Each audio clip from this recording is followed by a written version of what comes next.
What it's like to be middle class in Iran. When people talk about Iran's economy, they usually start with oil, sanctions, or geopolitics.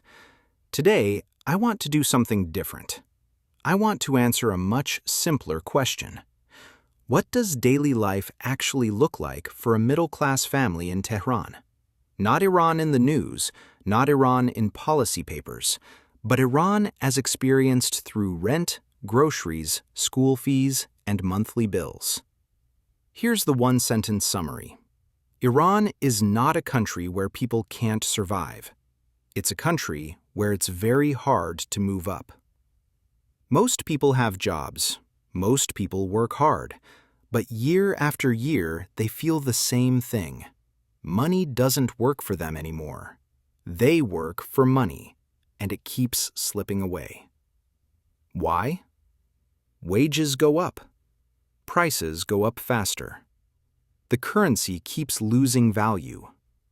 High inflation is no longer a crisis, it's the background noise of life. And in this environment, the middle class is the most exposed group.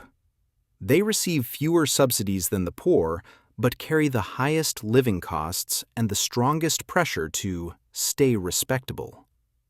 Let me show you how that plays out with a real household budget. Imagine a very typical Tehran middle-class family, a married couple with one child, renting an 80 to 100 square meter apartment. The husband is an engineer in the private sector. The wife is a salaried office worker. No political connections, no special privileges. This is the most common middle-class profile in Tehran, and also one of the most financially fragile. Their monthly income looks like this. Husband, about $550. Wife, about $300. That's roughly $850 per month, converted at real-world exchange rates. In Iran, this is considered solidly middle class. But here's the problem. Annual wage increases, 20 to 30%. Annual inflation, 40 to 50%. So every year, even while working harder, their real purchasing power shrinks. They're not getting poorer overnight, they're getting poorer quietly. One, housing, the biggest pressure point. Rent, maintenance, and the opportunity cost of large upfront deposits add up to $420 to $500 per month. That's more than half of total household income.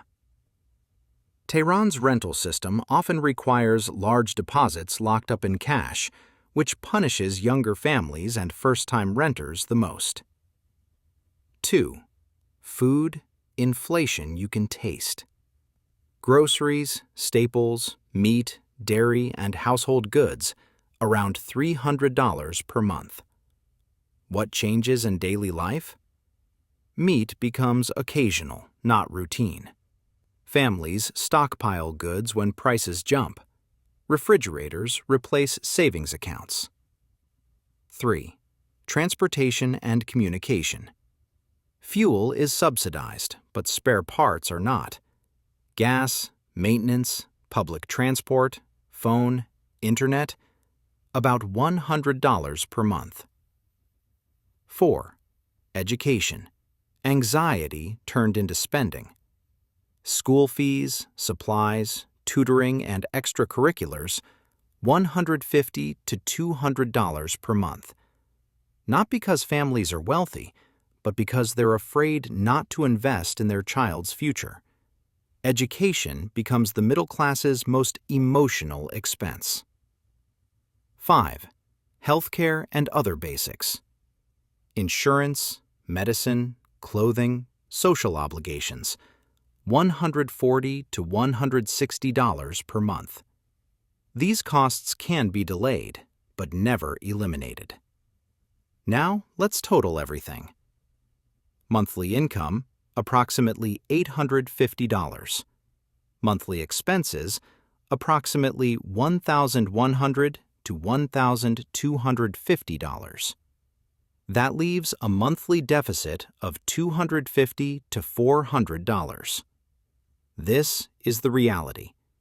Middle-class life in Tehran is structurally unsustainable without external support. Not dramatic collapse, but steady erosion. In practice, families rely on three coping mechanisms. First, spending savings. Usually held in dollars or gold, once used, they're gone. Second, quietly lowering living standards. Cheaper food, postponed medical care, delayed repairs. Third, access to informal benefits or connections, but most people don't have that option.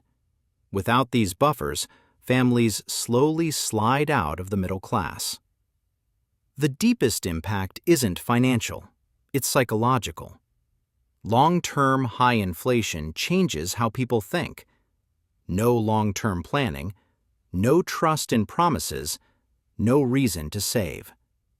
Fewer children, less belief in effort. Young Iranians reach a logical conclusion. In Iran, effort doesn't reliably lead to progress. Leaving does. That's why migration becomes the clearest aspiration for the middle class. So the truth about Iran's economy isn't collapse. It's this: a society where survival is possible, but upward mobility is slowly suffocating. The middle class isn't protected. It's being used as a buffer, absorbing pressure until it thins out.